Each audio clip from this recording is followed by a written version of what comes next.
بسم اللہ الرحمن الرحیم۔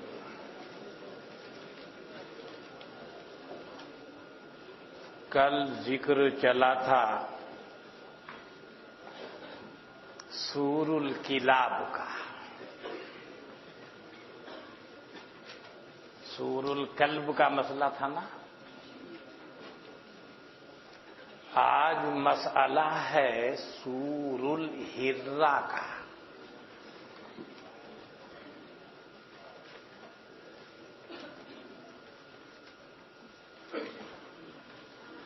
وہاں بطریق تذکیر ذکر کیا ہے،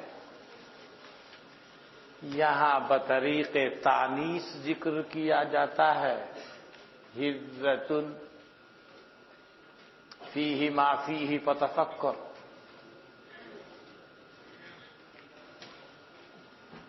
تفکر کر لو، اس کے بعد میں گفتگو کریں گے۔ کسی جگہ پر ذکور سے نام لیا جاتا ہے اور بعض اجناس میں اناث سے تعبیر کیا جاتا ہے۔ مولانا سے پوچھتے ہیں کیا کھا کے آیا؟ کہ مرغا، حالانکہ کھا کے آیا مرغی، بولتے ہیں مرغا۔ وقس علی ھذا فتفکروا فیہ۔ آج مسئلہ یہ ہے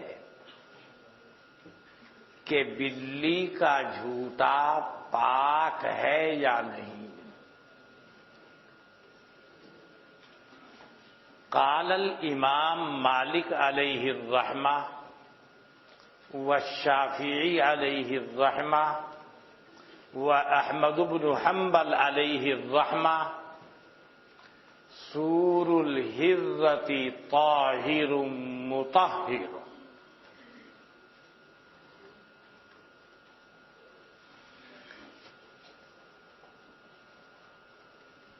ومستدلهم فی ھذا الباب احادیث تروى بطرق کثیرۃ متعددہ۔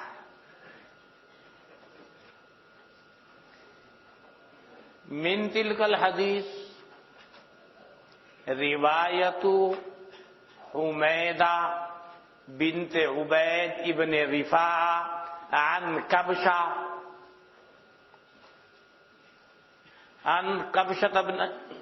بنت کعب بن مالک ان ابا قتادہ دخل علیہا فسکبت له وضوءا فجاءت ہرۃ لتشرب منه فأصغى لها الإناء۔ قالت حبشہ فرآنی انظر إليه فقال أتعجبين يا ابنة أخي؟ قالت نعم۔ قال قال رسول الله صلى الله عليه وسلم إنها ليست بنجس إنها من الطوافين عليكم أو الطوافات۔ اس حدیث سے صاف معلوم ہو رہا ہے کہ بلی کا جھوٹا طاہر مطہر۔ دوسری روایت داؤد کی ماں جو ہریسہ لے کر گئی تھی حضرت عائشہ رضی اللہ عنہا کی خدمت میں، وہ نماز میں مشغول تھی، بلی آئی اس میں سے کھانا شروع کیا۔ حضرت عائشہ رضی اللہ عنہا نے جہاں سے بلی نے منہ ڈالا تھا وہیں سے کھانا شروع کر دیا۔ اگر بلی کا جھوٹا پاک نہیں تھا تو ام المؤمنین حضرت عائشہ رضی اللہ عنہا کیوں ایسا کرتی کہ جہاں سے اس نے کھایا وہیں سے شروع کر دیا۔ یہ روایت ابو داؤد شریف میں آپ کے سامنے آئی، ذہن میں آ رہی ہوں گی۔ جہاں یہ آئی وہ بھی آئی۔ یہ ہیں ان کے مستدلات۔ قال الامام ابو حنیفہ رحمہ اللہ تعالی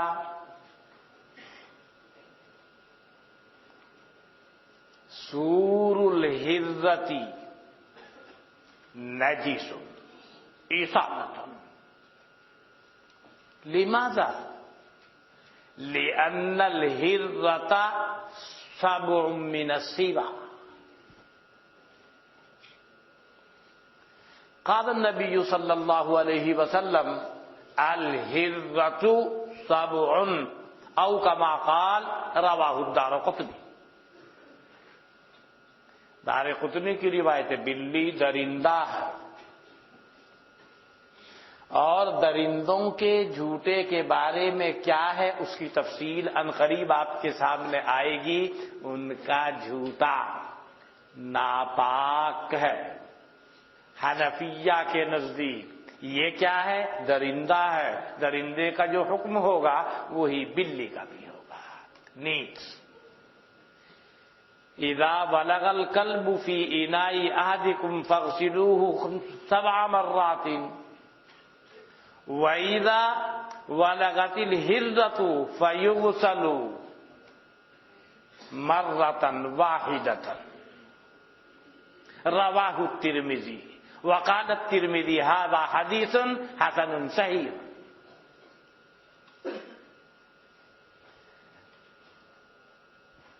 اگر بلی کا جھوٹا طاہر اور مطہر ہے تو اس کے برتن کے اندر منہ ڈالنے سے برتن کو دھونے کا حکم کیوں مل رہا ہے؟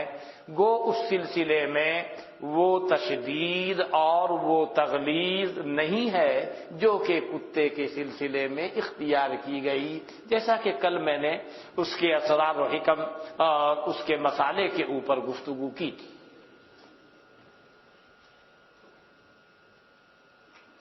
امام طحاوی نے شرح معانی الآثار میں بہت ساری حدیثیں احادیث اسانید صحیحہ کے ساتھ میں اور طرق معتبرہ کے ساتھ میں روایت کی ہے کہ بلی نے منہ ڈال دیا برتن کو دھویا جائے. وہ روایات بھی آپ کے سامنے آئی ہوں. امام ترمذی کی یہ روایت، اور امام ترمذی اس کے ایسا نہیں اسی ٹکڑے کے بارے میں پہلے والا ٹکڑا ہے پھر یہ بھی اسی میں ہے، ذکر کرنے کے بعد کہتا ہے قال ابو عیسیٰ ھذا حدیث حسن صحیح.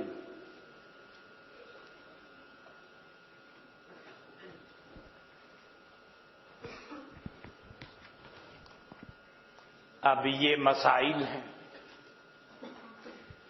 درندہ کا جھوٹا ناپاک ہے، مگر حدیث میں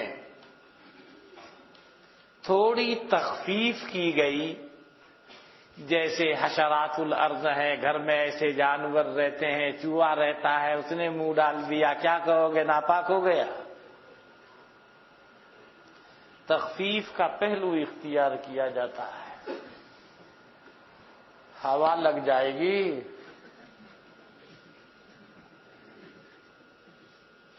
ہوا لگنا بہت خراب ہے.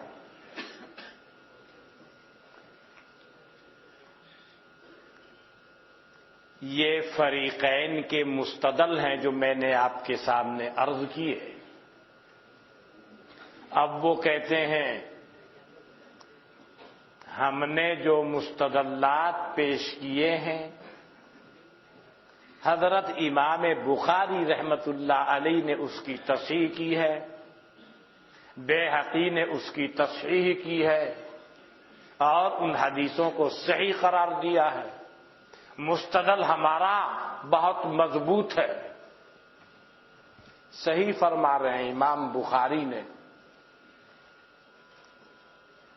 اس کی تصحیح کی ہے، کبشہ والی روایت کی. مگر حافظ ابن مندہ رحمت اللہ علیہ نے اس کے کچے چھٹے کو کھولا ہے اور ما لہ و ما علیہ کو بیان کیا ہے اور کہا ہے سندن بھی گڑبڑ ہے، سند میں بھی اضطراب ہے.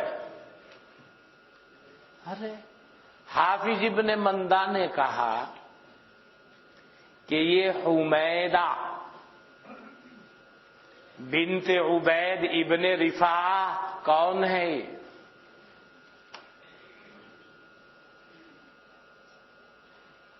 کہ وہ ہے کہ کبشہ جو ہے ان کی خالہ ہے۔ کبشہ کون ہے؟ کوئی روایت اور؟ پچھلے سال بھی حدیثیں پڑھی ہیں آپ نے، اس سال بھی پڑھ رہے ہیں، آئی کوئی حدیث کیا اس کے علاوہ کہیں؟ اسی کو تو محدثین مجہول کہتے ہیں۔ حمیدہ کہیں روایت پڑھی کیا؟ اس کے علاوہ کوئی روایت آئی؟ اسی کو کیا کہتے ہیں؟ مجہول ہے۔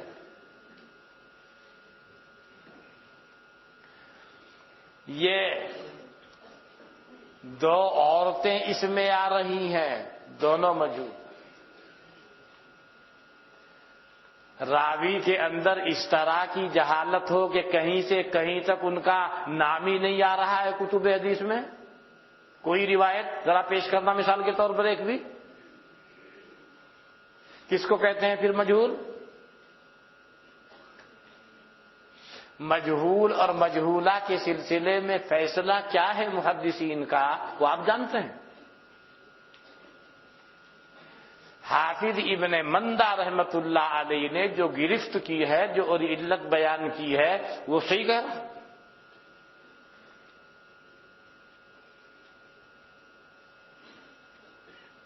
یعنی وہ جو علل پیش کر رہا ہے حدیث میں کہ کیسے تصحیح کر رہے ہیں امام بخاری اس کی، کون ہے حمیدہ اور وہ کون ہے کبشہ؟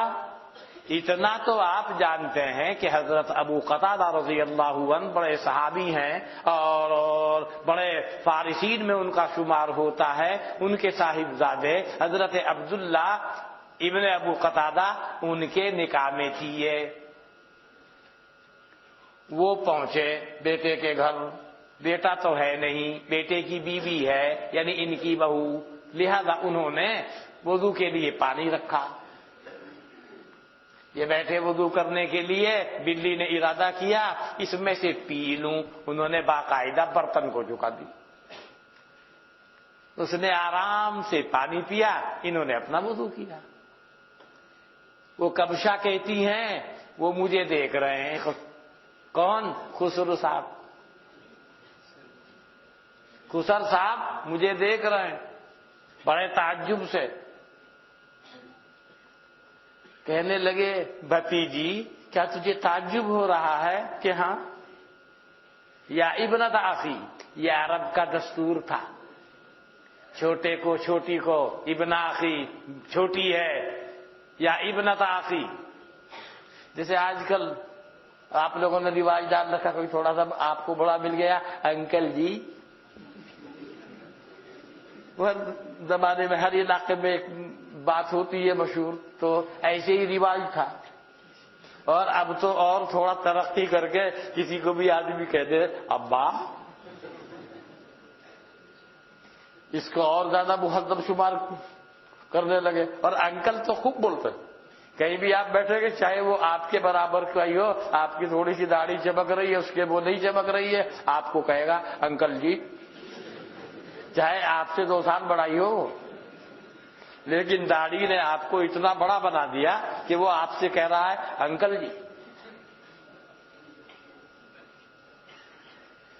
ایسا ہی ہے یہ یا ابنت اخی، ایسا نہیں ہے کہ کبشہ ابو قتادہ کی بھتیجی ہے واقعتاً۔ ہاں دوسرے اعتبار سے انما المؤمنون اخوہ، اگر حضرت جناب نبی اکرم صلی اللہ علیہ وسلم کو آپ دینی اعتبار سے ابا مانتے ہیں، جیسا کہ حضرت سلمان فارسی رضی اللہ عنہ کی حدیث میں آیا، میں تمہارے لیے مثل باپ کے ہوں، انا لکم مثل الوالد۔ ادھر قرآن کریم کہہ رہا ہے ما کان محمد ابا احد من رجالکم ولکن رسول اللہ وخاتم النبیین۔ ادھر قرآن کریم آپ کی ازواج مطہرات کو کیا امہات المومنین فرما رہا ہے، ان تمام دلائل کو سامنے رکھ کر آپ کو کہنا پڑے گا ابوت صلبیہ حقیقیہ تو ثابت نہیں کی جا سکتی۔ اسی طریقے پر جو امہات المؤمنین کے لیے امویت کو ثابت کیا گیا ہے، ظاہر ہے یہ امویت حقیقیہ یا صلبیہ نہیں ہے، بلکہ یہ فقط ان کی تحریم کو اور حرمت مؤبدہ کو ظاہر کرنا ہے اور امویت دینیہ کو بتانا ہے۔ جب ازواج مطہرات کے لیے امویت دینیہ ثابت ہوگی تو حضرت جناب نبی اکرم صلی اللہ علیہ وسلم کے واسطے ابوت دینیہ ثابت کرنے میں کوئی دشواری نہیں اور کسی دلیل سے اس کا کوئی تعارض نہیں۔ لا تعارض بینہما، نفی ہے حقیقیہ کی، اور اگر آپ اس بات کریں حدیث سے تو اس بات ہے دینیہ کا۔ لا تعارض بینہما، میری بات سمجھ رہے ہیں نا؟ کوئی تعارض نہیں ہے دونوں میں، وہ الگ حیثیت سے ہے، وہ دوسری حیثیت سے ہے۔ در تناقض ہشت وحدت شرط داں، وحدت موضوع و محمول و مکان، وحدت شرط و اضافت جز و کل قوت و فعلست در آخر زمان۔ ایک حیثیت میں دونوں تو ہوگا تعارض، حیثیات بدلی ہوئی ہے، وہ اس حیثیت میں ہے، یہ اس اعتبار سے ہے، نفی اس اعتبار سے، اس بات اس اعتبار سے۔ لا تعارض بینہما۔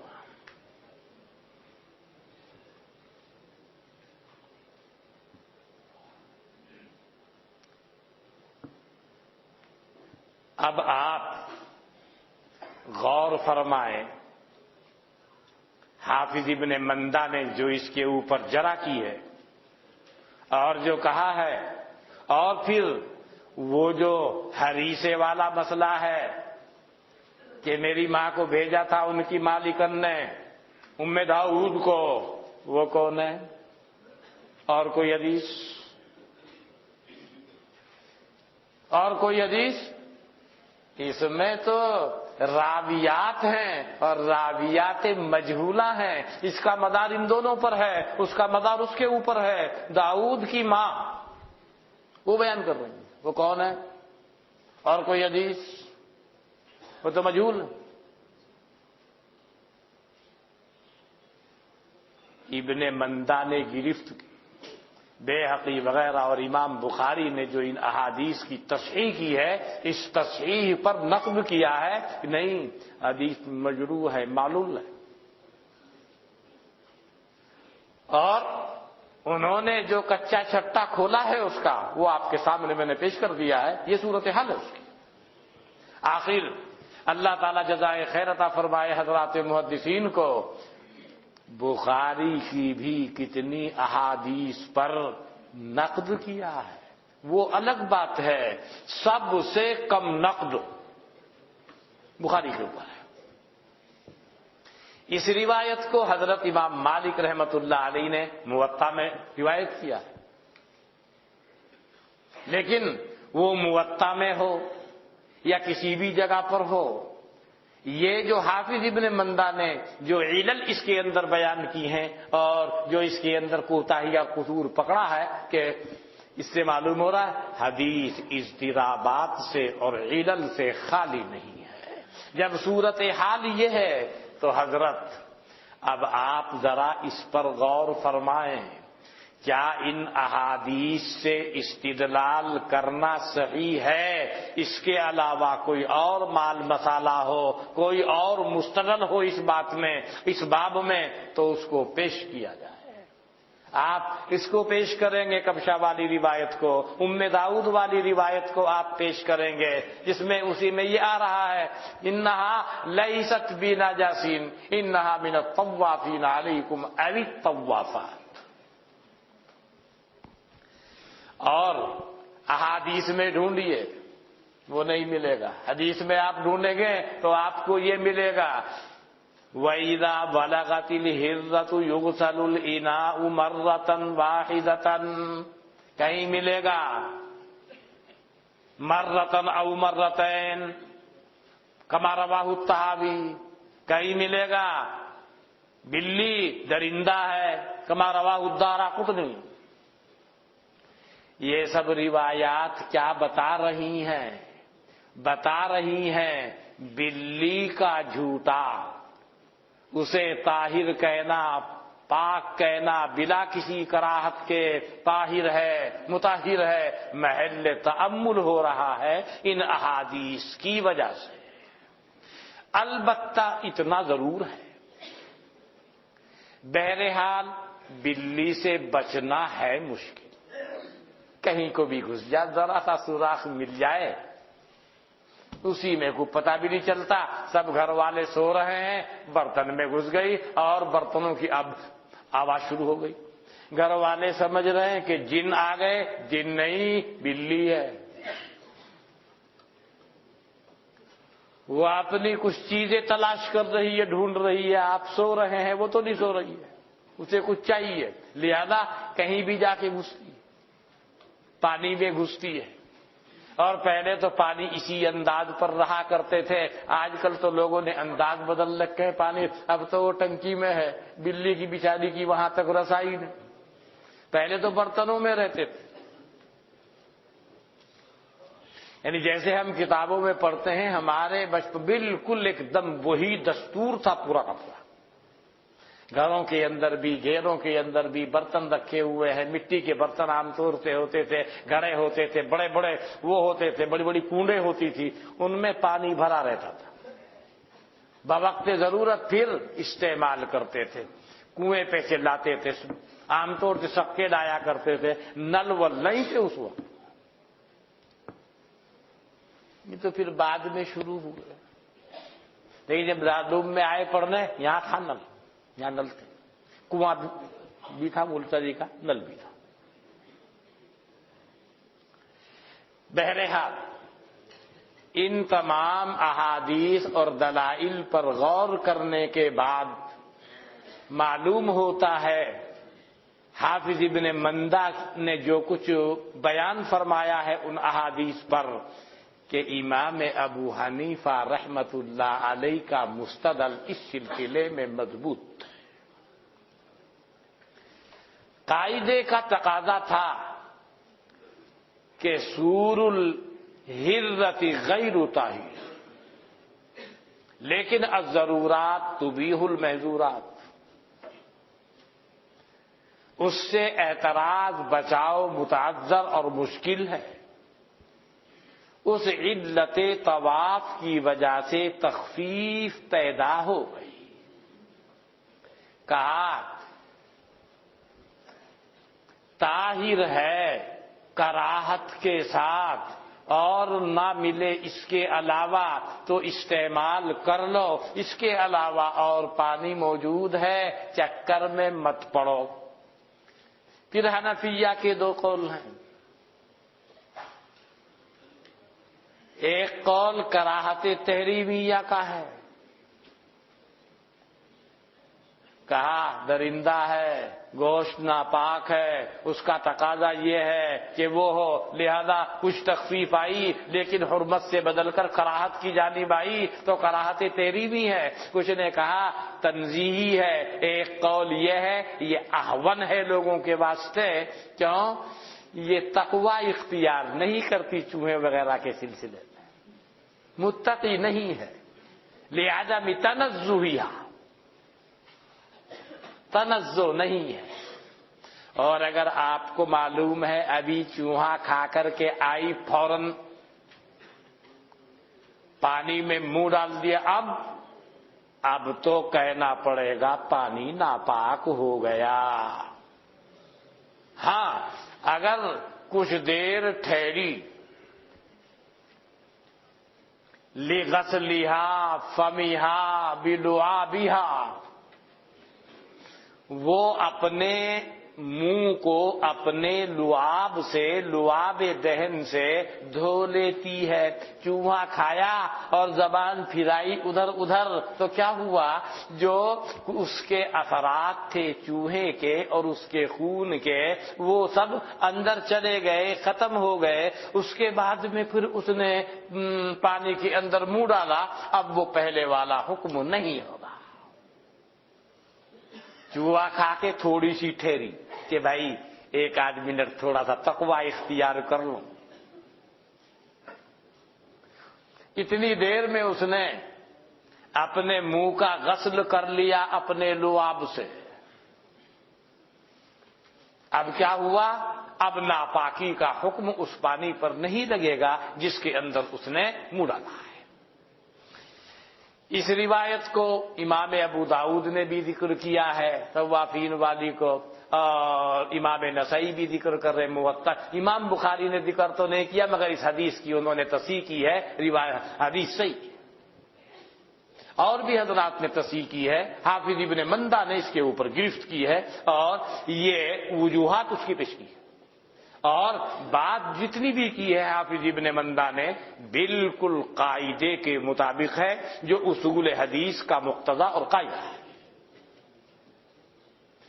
آپ کی سمجھ میں بھی بات آ گئی ہوگی. مولانا ایک تو مسئلہ یہ ہے بلی والا، یہ سمجھ میں آ گیا ہوگا بلی والا تو.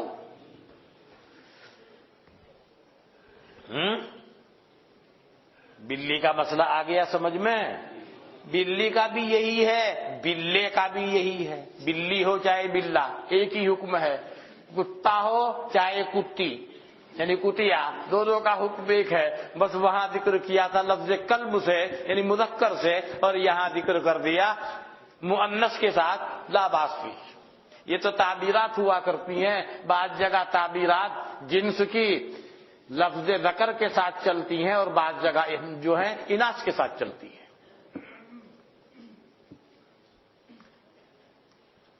جیسا لوگوں میں متعارف ہے اور عرب میں جیسا تھا آپ بھی ایسے ہی بولتے ہیں. اس کو کہتے ہیں بلی. بلی کے بارے میں گفتگو کر رہے ہیں آپ، بلا نہیں بولتے. اور جب کتے کا مسئلہ آتا ہے تو وہاں کتیا نہیں بولتے آپ، کتا بولتے ہیں. اور جب گدھے کا ذکر آتا ہے تو گدھے کو بولتے ہیں، پتہ نہیں کیوں گدھی کا ذکر نہیں کرتے. تو بعض جنسیں ایسی ہیں کہ اس کی تعبیر ذکور کے ساتھ میں ہے اور بعض ایسی ہیں کہ ان کی تعبیر اناث کے ساتھ.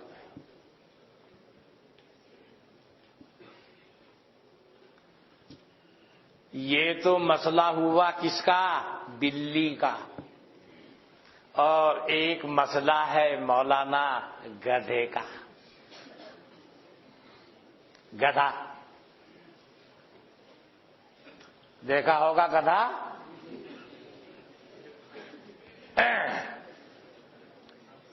گدھے کے جھوٹے کا کیا حکم ہے؟ قال الامام شافعی علیہ الرحمہ سور الحمار طاہر مطہر. لماذا؟ لحدیث جابر. لحدیث جابر انہ سأل النبی صلی اللہ علیہ وسلم کیا ہمارے لیے حلال ہے؟ ما افضلتہ الحمر قال نعم وبما افضلت السباع كلها. گدھے ہی کا ذکر نہیں، جتنے بھی اور درندے پرندے ہیں سب جو وہ لے گئے ان کا ہے، اور جو ان سے بچ گیا باقی بچا باقی ماندہ ہمارے تمہارے لیے حلال. یہ ہے امام شافعی رحمت اللہ علیہ کا مستدل. یہ روایت امام بغوی رحمت اللہ علیہ نے اولاً شرح السنہ میں بیان کی اور وہیں کے حوالے سے اس کو صاحب مشکات نے بیان کیا.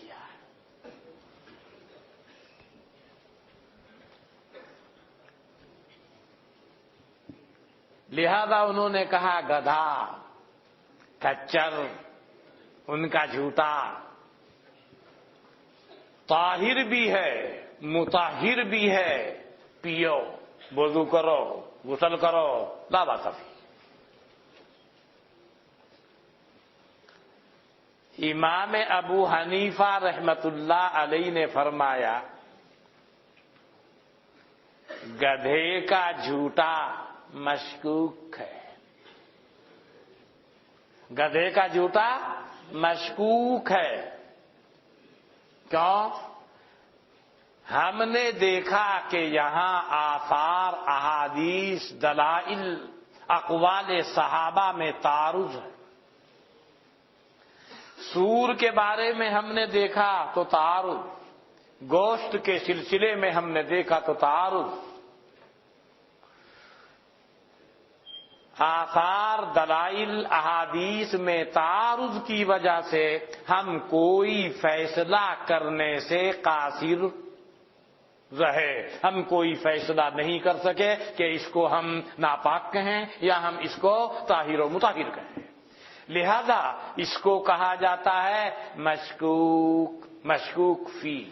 اور مشکوک فی کا قاعدہ آپ نے یہ پڑھا ہے، اگر آپ کے پاس کوئی پانی اور نہیں ہے ماء مشکوک کے سوا تو آپ تیمم اور توضی دونوں کو اختیار کریں گے. کون سا پہلے کریں؟ آپ کی ظاہر الروایہ میں آپ کو اختیار دیا، یہ تو آپ کے حسن انتخاب پر ہے. چاہے تیمم پہلے کر لو اور چاہے وضو بعد میں کر لو. مشکوک فی کا قاعدہ یہ ہے دونوں کا اجتماع ہوتا ہے. مسئلہ یاد آ رہا ہے نا؟ تعارض کیسے دکھائی دے رہا ہے آپ کو؟ ادھر تو ہم دیکھتے ہیں حضرت عبداللہ ابن عباس. حضرت عبداللہ ابن عباس سے پوچھا، ہاں جی کیا اس کا جھوٹا؟ ارے کیا ہوا، کہیں گوشت کھا رہا ہو، کہیں گندگی کھا رہا ہے، وہ گھاس پھوسی تو کھا رہا ہے، وہ لہذا گھاس پھوس کھا رہا ہے، لاباس طاہر ہے، پاک ہے. ادھر حضرت عبداللہ ابن عمر سے پوچھا، انہوں نے کہا گدھا، ہاں انہا رکسن، انہا رجسن، یہ تو گندا ہے، ناپاک ہے. دونوں اثر میں تعارض ہے. حضرت عبداللہ ابن عمر کا اثر کچھ اور بتا رہا ہے، حضرت عبداللہ ابن عباس رضی اللہ عنہ کا اثر کچھ اور بتا رہا ہے. کہیں کے بارے میں؟ سور کے سلسلے میں. اور سور کا تعلق اصل لحم سے ہے. گوشت جیسا ہوگا ویسا ہی حکم پھر جا کے سور کے اوپر لگتا ہے. لعاب کا تولد گوشت سے ہوتا ہے. گدھے کا گوشت کھانا کیسا ہے اس کے اندر بھی ہم نے دیکھا، اس کے اندر بھی تعارض. ادھر حضرت جابر کی روایت ہے کہ یوم خیبر کے اندر جناب نبی اکرم صلی اللہ علیہ وسلم نے حمور اہلیہ کے کھانے سے منع فرما دیا. روایت آپ کے سامنے آ چکی ہوں گی مختلف کتابوں میں. کیا معلوم ہوا؟ جب آپ نے حمور اہلیہ یعنی پالتو گدھا، جنگلی گدھا، الحمار الوحشی، وہ اس میں داخل نہیں ہے. یہ حمار اہلی کا ذکر ہے جس کو آپ گدھا کہتے ہیں. الحمار الاہلی یعنی گدھا. الحمار الوحشی دیکھا کہ نہیں؟ میوات میں ہوتا ہے جنگل کا گدھا. کیا کہتے ہیں اس کو میوات میں؟ کیا مہا کہیں آپ کے یہاں؟ سہارنپور میں مہا کہیں اسے.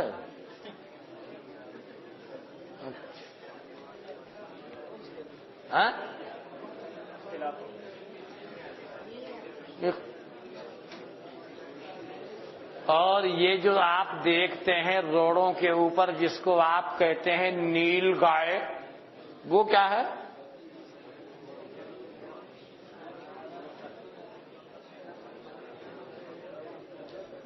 گورخر کا مطلب وہی تو ہے، الحمار الوحشی وہی تو گورخر ہے. نیل گائے، وہ نیل گائے کہتے ہیں، وہ الگ ہے. کبھی وہ مادہ ہوتی ہے، کبھی وہ نر ہوتا ہے، کبھی بچڑا ہوتا ہے، کبھی بچڑی ہوتی ہے، لیکن یہاں بولتے نیل گائے بولتے ہیں.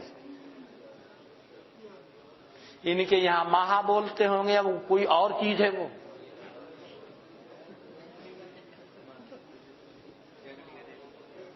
جنگلی گدھا؟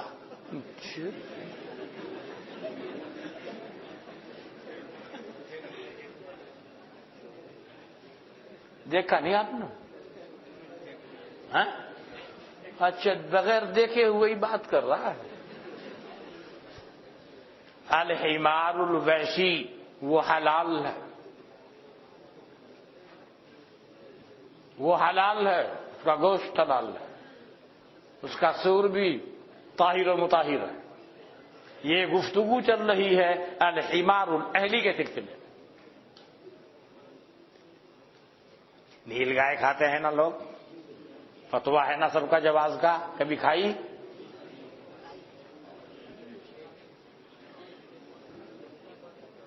مولانا ادھر ہم دیکھتے ہیں حضرت جابر کی حدیث، حضرت نے منع فرما دیا خیبر کے دن، کیسے؟ امور اہلیہ کے گوشتوں سے۔ کیا معلوم ہوا؟ ناپاک ہیں، اسی سے لعاب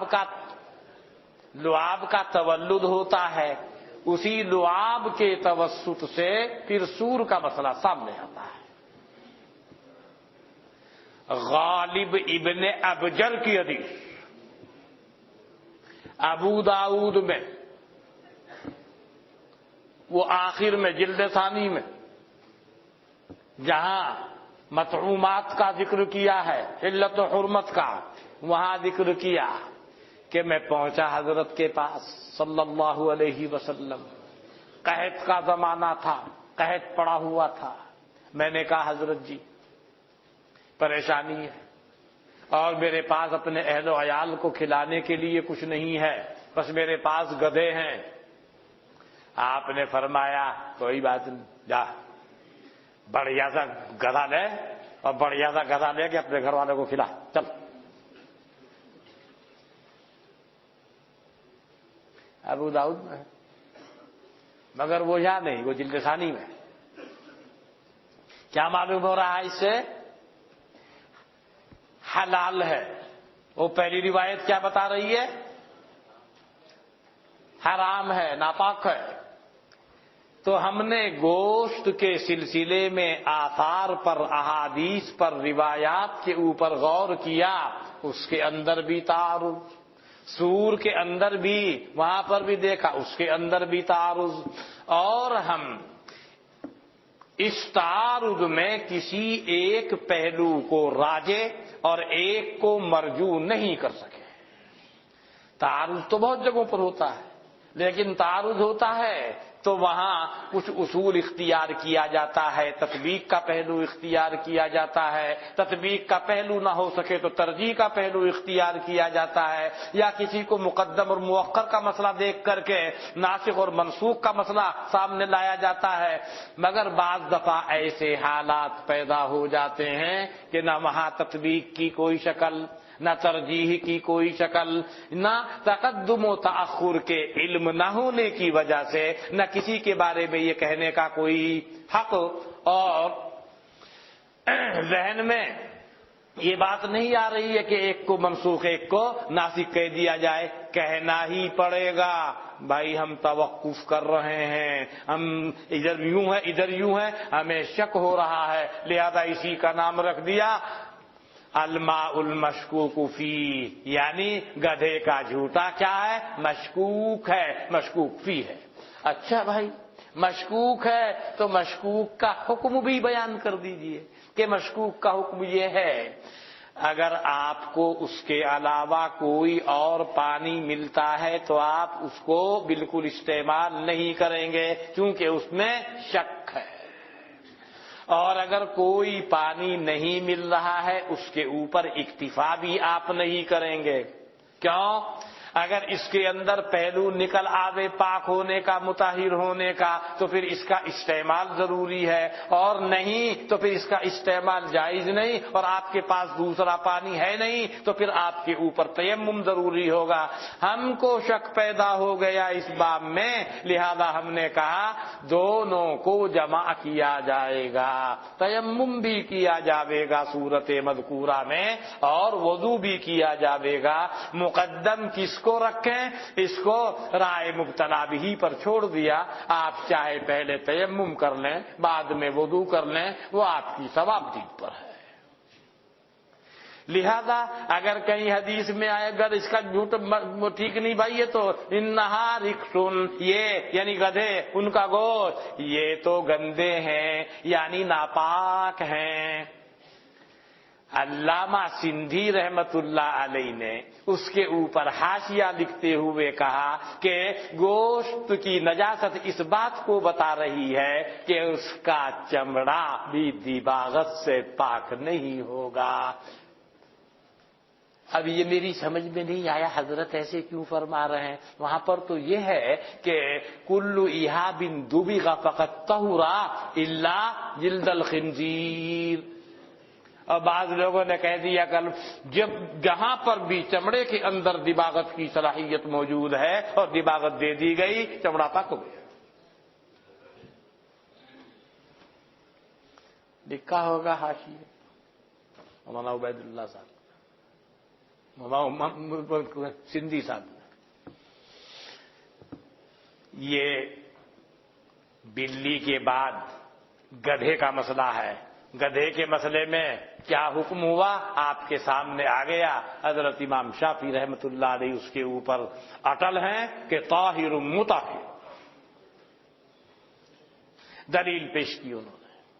حضرت امام ابو حنیفہ رحمت اللہ علیہ نے کوئی فیصلہ نہیں کیا اور اس کے اندر کہا بھائی میرے سامنے دلائل شریعت، آثار، حدیثیں سور کے سلسلے میں بھی اور اس کے اکل اللحوم کے سلسلے میں بھی متعارض ہیں، آثار متعارض، دلائل متعارض، احادیث متعارض، صحابہ کے اقوال متعارض، لہذا میں کوئی فیصلہ اس سلسلے میں نہیں کر پا رہا ہوں۔ لہذا اس کو کہا مشکوک فی، مشکوک فی ہے تو مشکوک کا حکم جاری ہوگا۔ مشکوک کا حکم کیا ہے؟ جو میں نے آپ کے سامنے عرض کر دیا ہے۔ بات سمجھ میں آئی یہاں تک؟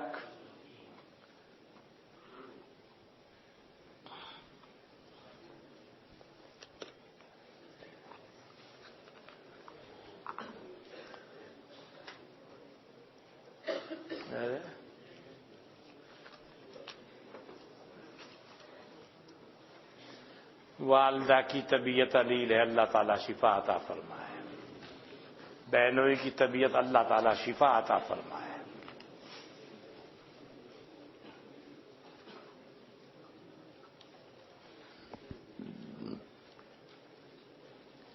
بین مرتن اخرى دلیل الامام الشافعی حدیث جابر ما فی شرح السنہ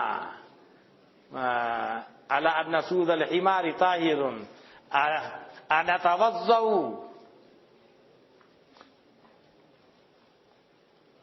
بما افضلته الحمر قال نعم وبما افضلت السباع كلها۔ مشکات شریف میں دیکھ لیجیے حدیث موجود ہے۔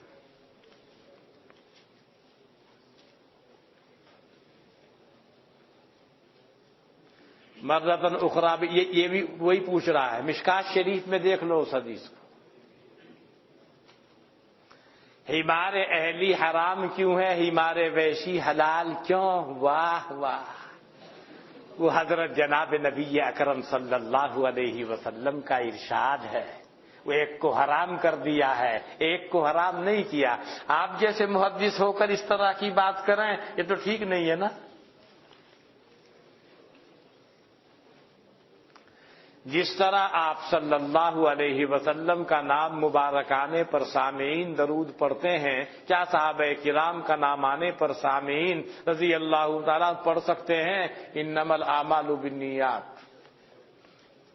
نانا کی طبیعت علیل ہے، اللہ شفا عطا فرمائے۔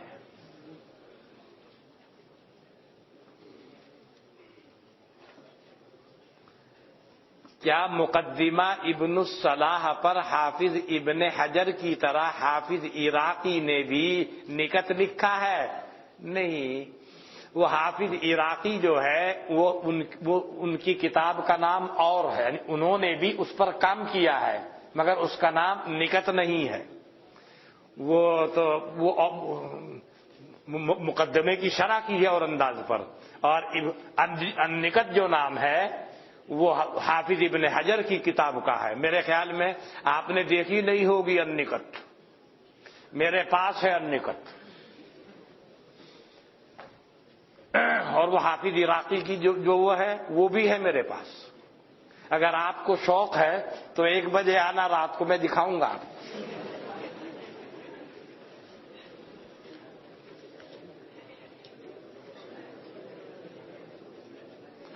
سور الحرت عند ابی حنیفہ اہوا نجس ام مکروہ فإن قلت نجس فقد ذهب در ستین هذا مذهب مولانا میں ساری گفتگو کر دی، باعتبار اصالت نجس ہے، لیکن وہ سب جو آیا اب کیا ہوا، حکم کراہت اس کے اوپر عائد ہوا۔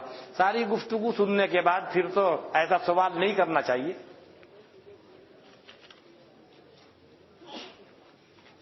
کسی کا اس کا ما قبل تقسیم ملکیت میں ہو گیا، یہ مسئلہ وراثت کا بعد میں پوچھنا، یہاں سے اس کا جوڑ نہیں۔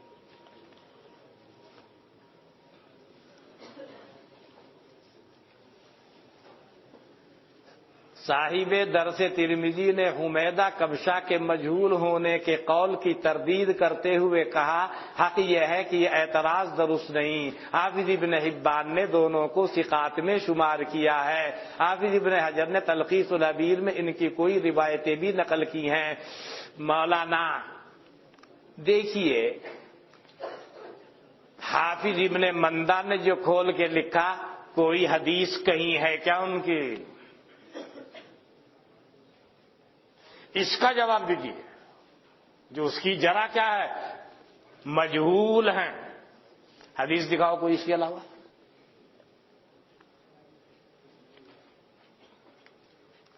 حافظ ابن مندہ کے اشکال کو سمجھیے اور حافظ ابن مندہ کی حیثیت کو دیکھیے، اس کے بعد حافظ ابن حجر کی حیثیت کو دیکھیے۔ حافظ ابن مندہ وہ حدیث میں وہ کس مقام پر فائز ہے اس کو ذرا دیکھیے گا، اس کے بعد میں گفتگو کرنا، ان کی بات کا جواب دیجیے۔ مولوی مجاہد راتوری سخت علی نے اللہ تعالیٰ شفا عطا فرمائے، ویشی گدھے کو پاک کہنے کی کیا علت ہے مولانا؟ اب وہ گویا کہ وہ تو ہمارے اہلی ہونے کی وجہ سے نام ہی بدل گیا، یہاں تو اس کو نیل گائے کہتے ہیں۔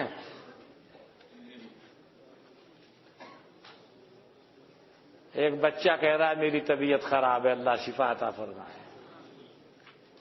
ان کانت هذه الراویات مجهولة للحدیث الواحد فما حکم ثابت یروی عنهم حدیث هل مجهولون کون الصواب مجهولة۔ مولانا ایسے صحابہ کا تو مسئلہ الگ ہے، صحابہ کا تو ایک دم پیور مسئلہ ہے، کوئی اس سے کون ہے صحابی، مسئلہ الگ، وہاں چھان بینی نہیں۔ ان میں سے کوئی صحابیہ ہیں کیا؟ یہ تو قیاس مال فارق ہے، صحابہ یا صحابیات کے سلسلے میں کوئی گفتگو نہیں کی جا سکتی، ان کا مسئلہ الگ ہے، وہ ہر قسم کے اعتراض سے بالکل پاک صفاف ہیں۔ من احبہم فبحبی احبہم ومن ابغضہم فببغضی ابغضہم فیہ ما فی۔ اگر وضو اس نیت سے مؤخر کرے کہ تیمم کرنے سے جو گرد و مولانا وہ تو آپ کی رائے پہ چھوڑ دیا ہے، باقی تم جانو۔ ایقر کی خوش دامن کی طبیعت ناساز اللہ شفا عطا فرمائے۔ چلیے بسم اللہ الرحمن الرحیم۔ باب سور الحرة قد استند المتصل من ذلك الامام الامامي ابي عبد الرحمن احمد بن شعيب رحمه الله تعالى انه قال اخبرنا قتيبة عن مالك عن اسحاق بن عبد الرحمن بن ابي طلحة عن حميدة بنت عن حميد بن رفاعة عن كبشة بنت كعب بن مالك أن أبا قتادة رضي الله تعالى عنه دخل عليها ثم ذكرت كلمة معناها فسكت له وضوءا وجاءت حدة فشربت منه فأسقى لها الإناء حتى شربت قالت كبشة فراني أنظر إليه فقال تعجبين يا ابنة أخي فقلت نعم قال إن رسول الله صلى الله عليه وسلم قال إنها ليست بنجس بنجس إنها من الطوافين عليكم والطوافات. باب سور الہرہ گفتگو ہو گئی. حمیدہ بنت عبید ابن رفاع ان کی خالہ ہے کبشہ، یہ اپنی خالہ کبشہ سے روایت کر رہی ہے. حافظ ابن مندہ کے قول کے مطابق، وہ تو میں نے کہا حافظ ابن مندہ تو امام بخاری کی بات نہیں مان رہا ہے. امام بخاری نے حدیث کو صحیح کہا، اس کو نہیں مانا، اس پر جرا کیا اس نے.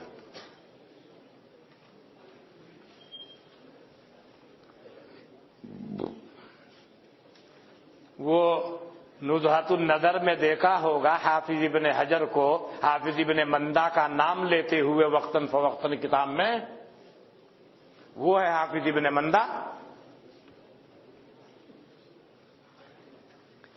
حمیدہ بنت عبید ابن رفاع کون ہے یہ؟ کہیں کوئی حدیث؟ کبشہ بنت کعب ابن، کبشہ کے باپ حضرت کعب ابن مالک رضی اللہ عنہ، وہ صحابی.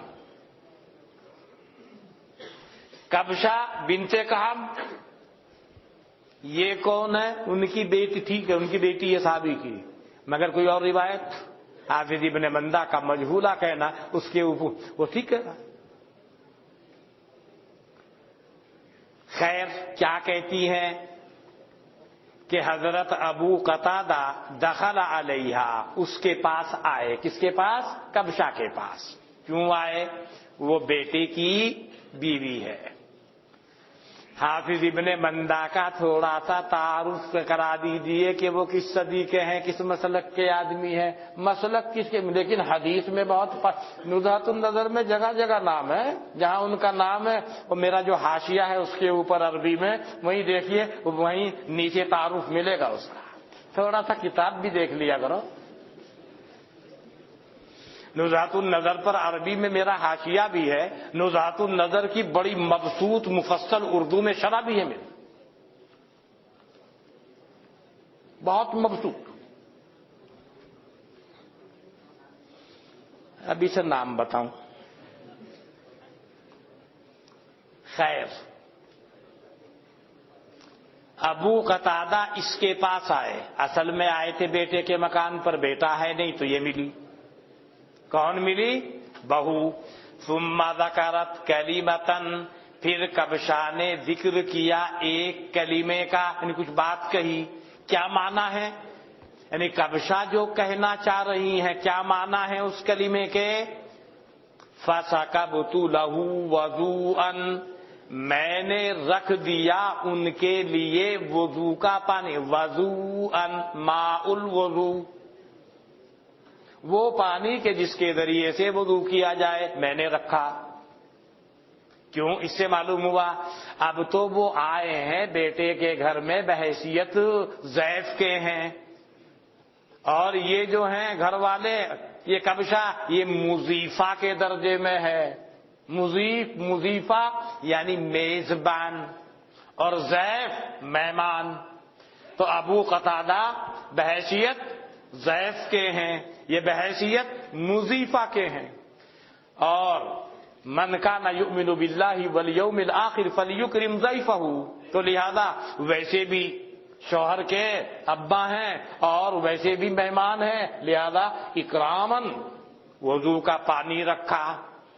فجاءت ہرۃ فشربت منہ، پس آئی بلی کے پیوے اس میں سے، یعنی پانی جو ہی رکھا بلی آئی. فشربت منہ یعنی اس نے ارادہ کیا کہ اس میں سے پیے. وہ تو جانور کی سیاق و سباق کو دیکھ کر انداز ہو جاتا ہے کہ اس کا ارادہ کیا پانی پینے کا ہے. فَأَصْغَى لَهَا الْإِنَاءَ، اسغاؤن اے امالا، جھکا دیا۔ حضرت ابو قتادہ نے جھکا دیا اس کے لیے، کس کے لیے؟ ہاں، اس کا مرجع جو ہے کبشہ نہیں ہے، ہرہ ہے، بلی کے لیے جھکا دیا۔ کہیں کو؟ برتن کو۔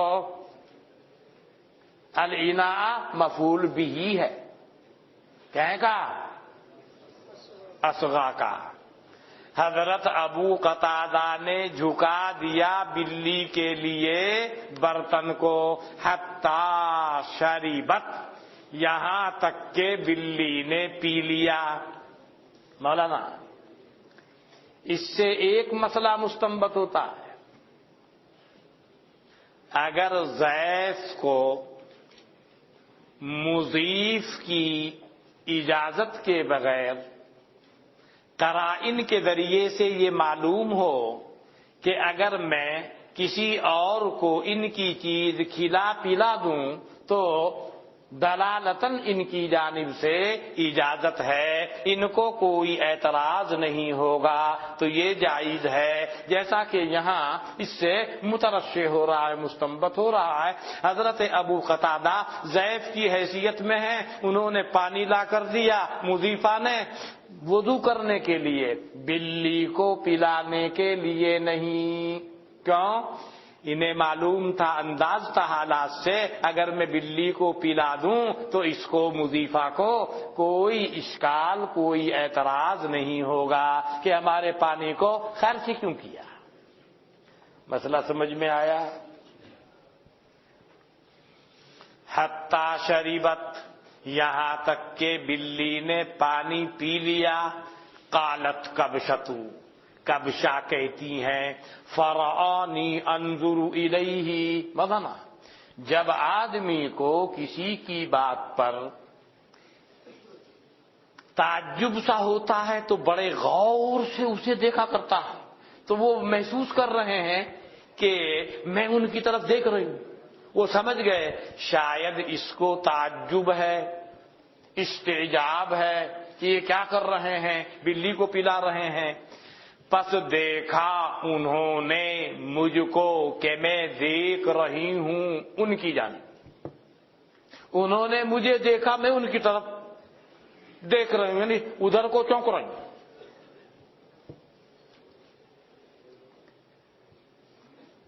میں نے ایک مرتبہ حضرت مولانا وحید الزما صاحب کیرانوی رحمت اللہ علیہ سے پوچھا، حضرت ما الفرق بین النظر والرؤیا؟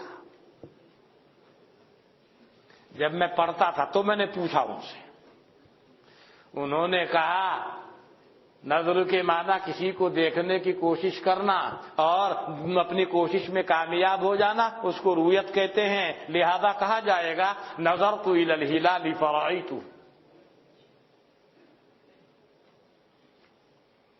یہ انہوں نے فرمایا جب میں پڑھتا تھا، جب میں یہاں مدرس بن کے آیا تو وہ اہتمام پر تھے، اس وقت برسر اقتدار تھے۔ ایک دن ان کے ساتھ پروگرام میں جا رہا تھا، ان کے ساتھ میں نے ان سے کہا، میں نے کہا حضرت میں نے طالب علم کے زمانے میں آپ سے یہ پوچھا تھا، آپ نے یہ ارشاد فرمایا۔ فرمانے لگے صحیح ہے، صحیح کہہ رہے ہیں آپ، اس کو آپ یوں بھی کہہ سکتے ہیں، یعنی الفاظ بدل رہے ہیں۔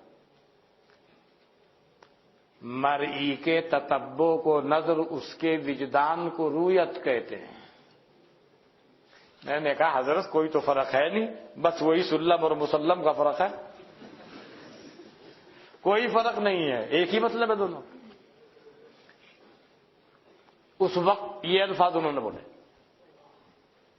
اور جب میں پڑھتا تھا جب پوچھا تو وہ بولے تھے، تو میں نے ان سے کہا حضرت میں نے طالب علمی کے زمانے میں ایک دفعہ آپ کی خدمت میں حاضر ہوا، میں کہا جی ان کا فرق، تو آپ نے یہ فرمایا کہ صحیح ہے، یوں بھی کہہ سکتے ہیں۔ مرئی کا تتبع نظر، اس کا وجدان رؤیت ہے۔ فرعانی انظر الیہ، دیکھا انہوں نے مجھ کو، رعانی، رعا فعل ضمیر ہوا اس کے اندر، اس کا فاعل نون وقایا یا متکلم مفعول بھی، یہاں مفعول بھی ہے، کیوں؟ رویت فعل متعدی ہے، میں دیکھ رہی ہوں ان کی جانب۔ فقال، حضرت ابو قتادہ نے کہا، اتعجبین یا ابنت اخی، اے بھتیجی کیا تجھے تعجب ہو رہا ہے کہ میں نے کیا کر دیا؟ فقلت، میں بولی، نعم، جی مجھے تعجب ہو رہا ہے، آپ اس میں سے اس برتن میں سے وضو کے پانی میں سے بلی کو پلا رہے ہیں، اس لیے مجھے تعجب ہو رہا ہے۔ انہوں نے وہ دیکھ کر میری حیت کو، کیفیت کو سمجھ گئے، مجھ کو تعجب ہو رہا، تو انہوں نے کہا تمہیں تعجب ہو رہا اے بھتیجی؟ بھتیجی کیوں کہہ رہے ہیں وہ میں نے بتا دیا آپ کو۔ میں نے کہا جی ہاں۔ قال، حضرت ابو قتادہ نے میرے نام کہنے پر کہا، ان رسول اللہ صلی اللہ علیہ وسلم قال، جناب نبی اکرم صلی اللہ علیہ وسلم نے فرمایا، انہا لیست بنجس، انہا، ہاں کا مرجع ہرۃ، لیست ضمیر ہیا کا مرجع، اسی لیے ملا جی بیچارہ کہہ رہا تھا نجیسن، کہہ رہا تھا نا، پھر وہ مسئلہ آئے گا۔ اس لیے یہ نجس نہیں ہے، صفت مشبہ کا صیغہ، یہ نجس ہے، ثلاثی مجرد کا مصدر،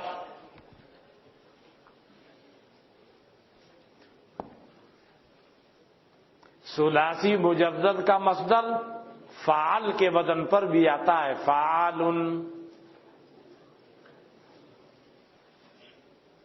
علم الصیغہ پڑھی ہے نا یا نہیں پڑھی؟ مفعلا مفعل فعل فعلولتس، منقبہ مدخل طلب قیلولتس، فعلولا ہم فعلا ہم فعل، نیبو قیلونا شہادہ ہم کمال، فعل طلب نجس مصدر۔ اور مصدر کے اندر یہ صلاحیت ہوتی ہے، اس کا استعمال مذکر کے لیے بھی صحیح ہوتا ہے، اس کا استعمال مؤنث کے لیے بھی صحیح ہوتا ہے۔ مصدر اگر آئے وہ ہر ایک کی صفت بن سکتا ہے، مذکر کی بھی بن سکتا ہے، مؤنث کی بھی بن سکتا ہے۔ انہا لیست بنجس، بلی ناپاک نہیں، بلی ناپاک نہیں ہے۔ انما ہی من الطوافین علیکم والطوافات، کوئی تو کہہ دے گا کہ شاید راوی کا شک نہیں ہے، کتنے راویوں کو شک ہوگا، اسی آئے گا۔ تنویع کے لیے ہے، مسئلہ بلوں کا ہو چاہے مسئلہ بلیوں کا ہو، بلے ہوں چاہے بلی، دونوں کا حکم ایک ہے۔ بلہ بھی ایسے ہی گھومتا ہے، بلی بھی ایسے ہی گھومتی ہے، لہذا بلے کے لیے فرمایا من الطوافین، اور بلیوں کے لیے فرمایا من الطوافات، گھومتی رہتی ہیں، طواف کرتی رہتی ہیں، گردش کرتی رہتی ہیں۔ وہ طواف نہیں جو وہاں ہوتا ہے، وہ اپنے حساب سے طواف کرتے، سب کا طواف الگ انداز کا ہوتا ہے، وہ طواف تو الگ ہے۔ پڑھا تھا نا حمد باری میں، گرد ایک شے کے پھرو یہ ہے طواف، بیٹھو ایک گوشے میں یہ ہے اعتکاف۔ میرا شعر بدل کر ہے، میں نے اور انداز پر کہہ رکھا ہے۔ خانہ کعبے کا چکر ہے طواف، گوشہ مسجد کی بیٹھک اعتکاف۔ خانہ کعبے کا چکر ہے طواف، گوشہ مسجد کی بیٹھک اعتکاف۔ کہیں بھی جا کے بیٹھ جائیں کسی ساقیہ کے پاس، اور کیا کر رہا کہ اعتکاف میں ہوں، وہ اعتکاف نہیں ہوگا، گوشہ مسجد کی بیٹھک اعتکاف۔ بہرحال یہ ناپاک نہیں ہے. اس کی وجہ، اس کی علت کیا بیان کی؟ انما ہی من الطوافین علیکم والطوافات. بہرحال اصل حکم تو حنفیہ کے یہاں اس سلسلے میں کہیں کا تھا؟ ناپاک کا تھا، لیکن علت طواف کی وجہ سے اور اس کے اندر تخفیف کا پہلو اختیار فرمایا اور پھر اس کو مکروہ کہا گیا. چلیے. باب سور الحمار وبه قال اخبرنا محمد بن عبد الله بن يزيد قال حدثنا سفيان عن ايوب عن محمد عن انس رضي الله تعالى عنه قال اتانا منادي رسول الله صلى الله عليه وسلم فقال ان الله ورسوله ينهاكم عن لحوم الحمر فانها رجس. حضرت انس روایت کرتے ہیں کہ ہمارے پاس جناب نبی اکرم صلی اللہ علیہ وسلم کا منادی آیا. منادی اعلان کرنے والا. حضرت نے اعلان کرایا. جو اعلان کرنے والا ہوتا ہے اس کو کہتے ہیں منادی. اسم فاعل کا صیغہ مفعل سے. حضرت کا منادی آیا، حضرت کی جانب سے اعلان کرنے والا آیا. اس نے کہا، کس نے؟ منادی نے، ان اللہ ورسولہ ینہاکم عن لحوم الحمر. بے شک اللہ تعالی اور اس کا رسول منع کرتا ہے تم کو گدھوں کے گوشت سے. یوں کیوں فرما دیا؟ اصل تو یہ کام اللہ کا ہے. اللہ کے رسول کو کیوں جوڑ دیا؟ اللہ کے رسول کو اس لیے جوڑا، اللہ کے رسول نے ان کو بھیجا. اصل شارع تو اللہ ہے. بعض روایات میں ینہیانی بھی ہے، اللہ اور اس کا رسول تم کو منع کرتا ہے. بہرحال اگر واحد کا صیغہ استعمال کیا جائے لا باس. کیوں؟ حضرت کا حکم بعینہ اللہ کا حکم. اللہ اور اس کا رسول تم کو منع کرتا ہے گدھوں کے گوشتوں سے. فَإِنَّهَا رِجْسٌ، اس لیے کہ یہ یعنی گدھے یا ان کا گوشت، گدھوں کا گوشت یہ ناپاک ہے. جب یہ ناپاک ہے کھایا نہیں جائے گا. اس سے تو معلوم ہوا امام نسائی رحمت اللہ علیہ مائل ہو رہے ہیں کہ گدھے کا جھوٹے کا وہ حکم ہے، یعنی پاک کہنے کو تیار نہیں ہو رہے ہیں. انہا رجس. اور اس سلسلے میں کیا موقف اختیار کیا امام ابو حنیفہ نے وہ میں آپ کے سامنے عرض کر چکا ہوں. اچھا چلو بھائی، ویسے آج برکت کم ہوئی، کل انشاءاللہ